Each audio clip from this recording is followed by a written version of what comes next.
July August বিপ্লব নস্যাৎ করতে প্রতি বিপ্লবের আশঙ্কা থাকায় ছাত্র জনতাকে প্রস্তুত থাকতে বললেন নিরাপত্তা বিশ্লেষকরা।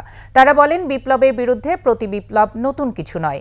এদিকে ভারত বাংলাদেশের কিছু অংশ দখল করার যে গুঞ্জন রয়েছে সে বিষয়ে তারা বলেন, ভারতের যে কোনো আক্রমণ প্রতিহতের সক্ষমতা বাংলাদেশের রয়েছে। মফিউর রহমানের আরেকটি রিপোর্ট।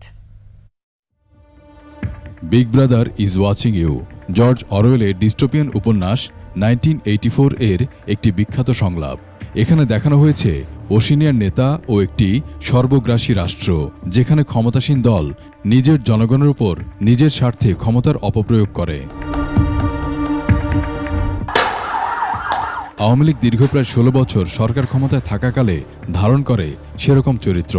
অবশ্যম্ভাবী হয়ে ওঠে বিপ্লব।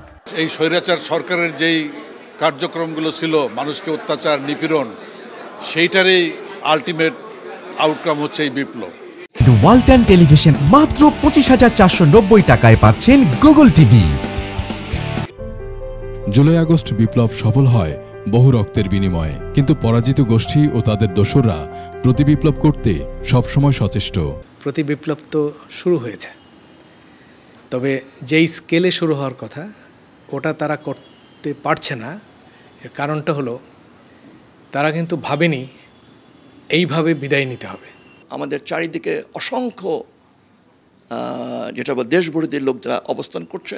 2 নম্বর হলো, তাদের হাতে প্রচুর অর্থ রয়েছে, প্রচুর অর্থ, এটা সীমানাহীন। সম্প্রতি বাংলাদেশের কিছু অংশ দখল করে নেয়ার অপচেষ্টার কথাও শোনা যাচ্ছে, তবে সে সক্ষমতা তাদের নেই বলে মনে করেন নিরাপত্তা বিশ্লেষকরা।